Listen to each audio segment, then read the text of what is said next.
শিক্ষার্থী বন্ধুরা, আর ফাউন্ডেশনের পক্ষ থেকে আমি রাসেল আহমেদ আপনাদের সবাইকে স্বাগত জানাচ্ছি ওয়ার্ডপ্রেস থিম ডেভেলপমেন্টের পার্ট 8 এর টিউটোরিয়ালে। তো আমরা গত কয়েকটি পর্বে দেখেছি যে কিভাবে থিম ডেভেলপমেন্ট করতে হয়। তো আমাদের যেই থিমটি সেটি আমরা দেখি। এখানে আমরা আজকে দেখব যে কাস্টম ফিল্ডের যে কাজগুলো, অর্থাৎ কাস্টম ফিল্ড দিয়ে আমরা যেই কাজগুলো করতে পারি সেগুলো আমরা এখানে দেখব। তো সেজন্য আমরা ওয়ার্ডপ্রেসের ব্যাক এন্ডে যাই প্রথমে। তো গত পর্বে আমরা দেখেছিলাম যে কিভাবে কাস্টম পোস্ট রেজিস্টার করে সেটা ব্যবহার করতে হবে। তো এখানে আমার একটি ভুল হয়েছিল, তো আমি আজকে ভুলটা শুধরে দিচ্ছি। তো আমরা প্রথমে এখানে আমাদের যদি ইন্ডেক্স পিএইচপি দেখি, সেক্ষেত্রে দেখা যাবে যে এখানে সাইড বার আসছে। তো সাইড বারে আমরা ব্যবহার করেছি যে কোয়েরি পোস্ট করেছি, করে পোস্টের আমরা লুপ এনেছি। তো এইখানে লুপটা আসলে দুইবার ব্যবহার করা যাবে না। মানে আপনি যদি এখানে, যেমন আমরা ইন্ডেক্স পিএইচপিতে কিন্তু এখানে আরেকটা লুপ এনেছি, তো দুইবার কিন্তু অনেক ট্যাগ চলে আসছে। তো সেক্ষেত্রে আপনার প্রথমটা অর্থাৎ গেট সাইড বারে যে লুপটা সেটাই কাজ করবে। তো এখানে যদি আপনি লুপ কাজ করাতে চান, সেক্ষেত্রে এখানেও আপনাকে যে কোয়েরিটা অর্থাৎ আমাদের যে আপনি যেহেতু কোয়েরি ব্যবহার করা হচ্ছে, এখানে আমরা যেহেতু কোয়েরি ব্যবহার করছি, সেক্ষেত্রে এখানেও আমাদের কোয়েরি ব্যবহার করতে হবে। এখানে পোস্ট টাইপ দিতে হবে পোস্ট, এবং post status publish, post per page, আপনি কত পেজ একটা মানে পেজে কয়টা পোস্ট দিতে চাচ্ছেন সেটা দিয়ে তারপরে আপনার এখানে করতে হবে। অর্থাৎ আপনি যদি কোয়েরি পোস্ট করতে চান, সেক্ষেত্রে আপনাকে কোয়েরিটাই ব্যবহার করতে হবে। আর যদি আপনি ডিফল্ট ভাবে আনতে চান, সেক্ষেত্রে ডিফল্টটা ব্যবহার করতে হবে। তো এখানে মানে কন্ডিশন হচ্ছে এটাই যে আপনাকে এই কোয়েরি পোস্টটা ব্যবহার করতে হচ্ছে, কারণ আমরা একবার কিন্তু এখানে পোস্টের লুপ সাইড বারে এনে ফেলেছি এই জন্য। তো আশা করি ব্যাপারটা বুঝতে পারছেন। তো আজকে আমরা দেখব যে কাস্টম ফিল্ডের কাজ। তো প্রথমেই জেনে নেই যে কাস্টম ফিল্ড আসলে কি। তো আপনারা গুগল সার্চ করবেন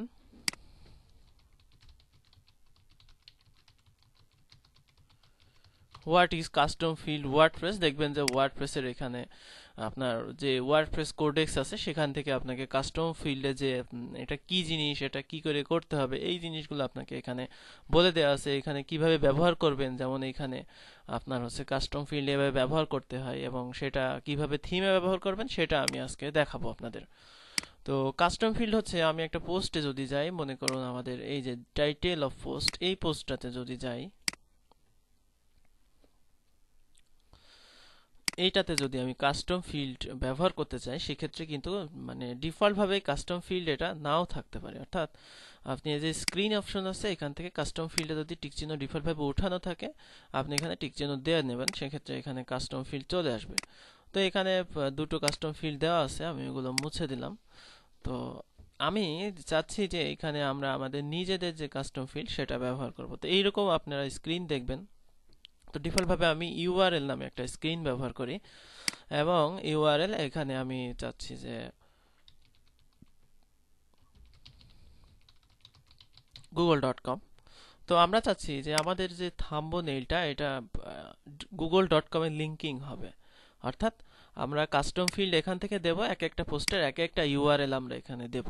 তো সেই ক্ষেত্রে আপনাকে এইচআরইএফ এ কাস্টম ফিল্ড এই ইউআরএলটা ব্যবহার করতে হবে। তো কাস্টম ফিল্ডের ব্যবহার করার যে নিয়মটা, সেটা হচ্ছে আমি এখানে দেখাই। তো এখানে বলা আছে যে আপনি যদি সিঙ্গেল কাস্টম ফিল্ডে ডাটা আনতে চান, সেক্ষেত্রে আপনাকে এই কোডটি ব্যবহার করতে হবে। অর্থাৎ আমরা এখানে কি ব্যবহার করছি, ইউআরএল এবং ইকো দিয়ে আমরা সেই কিটাকে এখানে নিয়ে নিচ্ছি। অর্থাৎ এইটুকু আপনি এইটুকু দিলে কাস্টম ফিল্ড প্রডিউস হবে। তো তারপরে এখন আমরা যদি একটা ইমেজ এসআরসি করি, মনে করেন আমরা ইমেজ এসআরসি করে এখানে আমরা বলে দিয়েছি যে image is equal to get post মেটা, অর্থাৎ আমরা এটাই আর কি গেট পোস্ট মেটা আমরা একটা এখানে দিয়ে নিয়েছি। তারপরে আমরা সেইটাকে এখন কল করছি যে পিএইচপি ইকো, আমরা যে ইমেজটা নিলাম এখানে, অর্থাৎ কাস্টম ফিল্ড থেকে যে ডাটাটা আসবে সেটা এখানে চলে আসবে। এবং আপনি যদি চান যে এখানে ইফ ইমেজ ব্যবহার করা হয়েছে, অর্থাৎ যদি কাস্টম ফিল্ড আপনি দেন, সেক্ষেত্রে এই যে কোডটুকু সেটুকু শো করবে, আর যদি না দেন সেক্ষেত্রে এই কোডটুকু কোনোটাই শো করবে না। এটাই হচ্ছে মানে কাস্টম ফিল্ড যদি থাকে সেক্ষেত্রে শো করানোর জন্য। আর তারপরে দেওয়া আছে হচ্ছে কন্ডিশনাল কাস্টম ফিল্ড।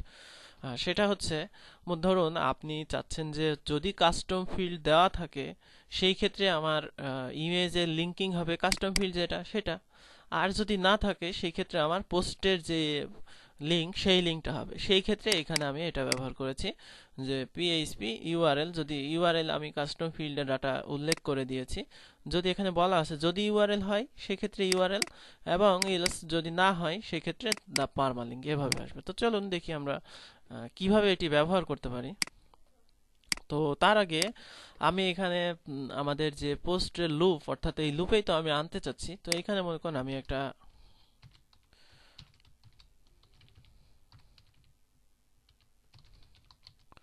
এখানে একটু কালার করে দিই,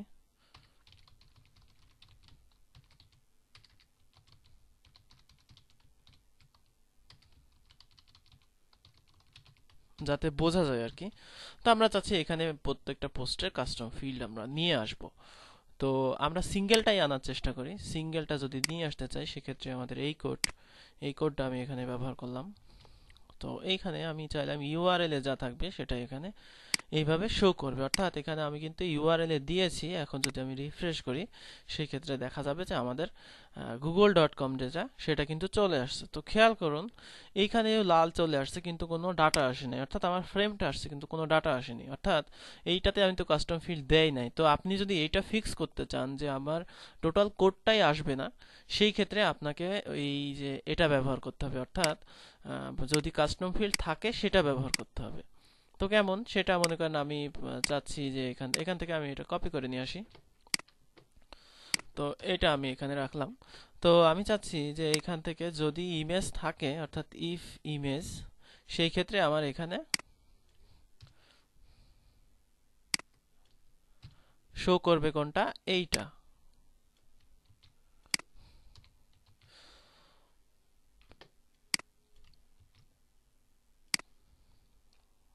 অর্থাৎ আমরা এখানে ইমেজ ব্যবহার করছি, তাই এখানে মানে ইমেজ ব্যবহার করা হয়েছে। তো এরপরে এখানে আমি দিলাম, এগুলো আমি ঠিক করে দেই।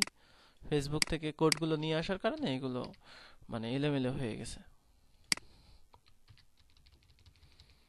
অর্থাৎ এইখানে আমি কি বললাম খেয়াল করেন, আমি ইমেজ ইজ ইকাল টু দিলাম, কাস্টম ফিল্ড থেকে সে ডাটা ইউআরএল যেই আমার আইডি সেটা থেকে নিয়ে আসবে, এবং ডাটাটা যদি থাকে এখানে বলা আছে ইফ ইমেজ, অর্থাৎ ডাটাটা যদি থাকে সেক্ষেত্রে এটা শো করবে। তাহলে আমি এটা কেটে দেই আমার এটা। তো এখন আমি যদি রিফ্রেশ করি আমার সাইট, সেক্ষেত্রে দেখা যাবে যে খেয়াল করুন এখানে কিন্তু কোনো স্টাইল আসেনি, অর্থাৎ যদি কাস্টম ফিল্ড থাকে সেই ক্ষেত্রে আমার টোটালটা শো করবে। আশা করি মানে পার্থক্যটা বুঝতে পারছেন।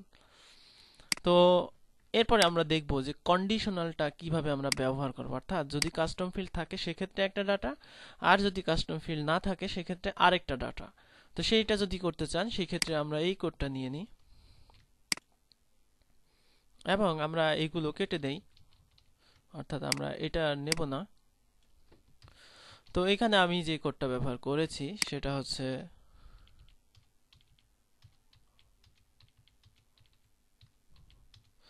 তো আমরা চাচ্ছি যে এখানে দা পারমালিঙ্ক আপনি চাইলে দা টাইটেল, বা আমরা দা টাইটেল দিতে পারি, বা যে কোনো আপনি পিএইচপির কোড এখানে দিতে পারেন।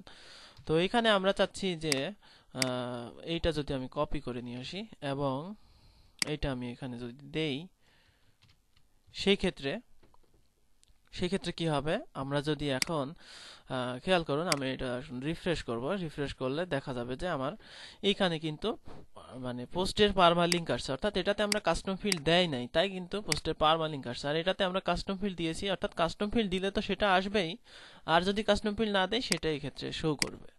তো কাস্টম ফিল্ডের মানে সবচাইতে মানে ইম্পর্টেন্ট ব্যবহার বলতে অনেক সময় মানে আমাদের কাজে আর কি, ফ্রিল্যান্সিং যে কাজ, সেই কাজে ক্লায়েন্ট বলে দেখা যাচ্ছে এই পেজে রিলেটেড একটা ছবি টোটাল পর্দা জুড়ে থাকে, ঠিক আছে, প্রত্যেকটা পেজে আলাদা আলাদা ছবি। তো সেই ক্ষেত্রে আপনার এটা কিন্তু উইজেটের মাধ্যমে ব্যবহার করা, সেই টেমপ্লেট তৈরি করা অনেক একটা ঝামেলাপূর্ণ একটা ব্যাপার। তো মনে করুন আমি এখানে একটা চাচ্ছি যে একটা ছবি আসবে, যে এই ছবিটার, তো মনে করেন এই লোগোটাই আমি হচ্ছে যদি চাই যে আমি আপলোড করব, আপলোড করে যে লিঙ্কটা পাবো সেই লিঙ্কটা কাস্টম ফিল্ড হিসেবে ব্যবহার করবো, এবং প্রত্যেকটা পেজে আমি আলাদা করে এটাকে কল করব। তো সেইটা যদি চাই সেই ক্ষেত্রে আমার যে পেজ আছে, অর্থাৎ এই পেজের আমরা চাচ্ছি যে মেইন কন্টেন্টের ঠিক এইখানে, অর্থাৎ ওপরে এখানে আমি আরেকটা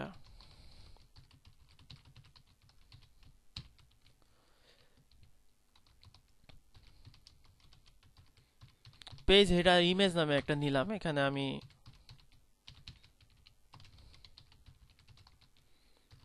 ইমেজ এটা নিলাম। তো আমরা চাচ্ছি এখানে আমাকে অবশ্যই আমরা ব্যবহার করব হচ্ছে এই যে এইটা, অর্থাৎ আমরা যদি কাস্টম ফিল এক্সিস্ট থাকে সেই ক্ষেত্রে আমরা এটা নেব, যেহেতু আমাদের ইমেজ কোড আছে এখানে, নাহলে তো ইমেজ শো হয়ে যেতে পারে। অর্থাৎ আমাদের যদি কাস্টম ফিল থাকে সেই ক্ষেত্রেই আমাদের পেজ হেডার ইমেজ এটা দেখাবে। তো আমি এটার জন্য সিএসএস এ একটু স্টাইল করে নেই। তো আমি ম্যাক্স হাইট দেই 300 পিক্সেল, আর উইডথ দেই আমি 100%, অর্থাৎ এটা যাতে 100% ওইটা তো ফুল হয়। তো এখন আমি যদি চাই যে প্রত্যেকটা পেজে এমন শো করুক, সেই ক্ষেত্রে আমাকে এখানে যে ইউআরএলটা ব্যবহার করেছি সেখানে আমরা একটা ইমেজ দেব। অর্থাৎ আমরা যে আমাদের মিডিয়াতে ইমেজ আপলোড করা আছে, মনে করেন আমি চাই যে এই ইমেজটাই হোক এবং এটা ফুল সাইজের ইমেজ নেই, ইমেজটা অনেক বড় হয়ে যাবে, তারপর আমি নিয়ে দেখাই। সরি, এখানে তো নেওয়া হয়নি।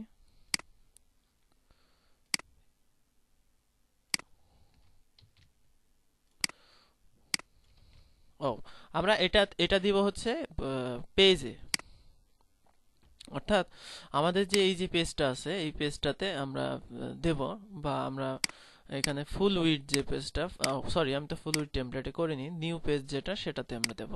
তো নিউ পেজে আমরা এডিটে গেলাম, তো এখানে তো কাস্টম ফিল্ড নেই, সেক্ষেত্রে আমরা এখান থেকে কাস্টম ফিল্ডটা শো করে নিলাম এবং এখানে ইউআরএল, এবং আমরা ইউআরএলটা এখানে দিলাম। দেওয়ার পরে ওটা যদি আপডেট করি, এরপরে আমরা যদি আমাদের সাইট রিফ্রেশ করি, সেক্ষেত্রে দেখা যাবে যে এইটার জন্য যে ইমেজটা, অর্থাৎ সেই ইমেজটা কিন্তু এখানে এসে গেছে। তো যাই হোক, এটার ওভারফ্লো হিডেন করা হয়নি, এটার হচ্ছে ফিক্স দিয়ে দিই, এই জন্য এখানে আসছিল না। তো তাহলে এখানে দেখা যাচ্ছে যে আমরা ম্যাক্স হাইট 200 দিয়ে দিয়েছি, তো সেজন্য এটা শো করছে। তো আমরা এখানে যে ইমেজটা ব্যবহার করলাম, এই ইমেজটা কিন্তু এই অনুযায়ী, অর্থাৎ আমাদের প্রত্যেকটা টেমপ্লেটে মানে প্রত্যেকটা পেজে আলাদা আলাদা ইউনিক ইমেজ হবে, এটা ব্যবহার হয়েছে। যেমন আমি একটা সাইট করেছি,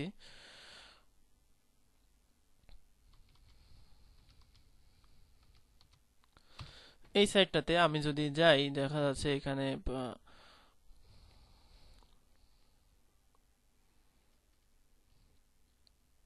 তো এটা যদি আমি স্যাম্পল পেজে যাই, সেক্ষেত্রে দেখা যাবে যে এখানে যে এই যে একটা ইমেজ আসে, যে প্রত্যেকটা পেজে কিন্তু আলাদা আলাদা ইমেজ আপলোড হবে। সেই ক্ষেত্রে আমি এই যে ইমেজটা কাস্টম ফিল্ড দিয়ে নিয়ে আসবো, তাহলে আমার এক একটা পেজে আমি কিন্তু এক একটা মানে ইমেজ দিয়ে দিতে পারছি।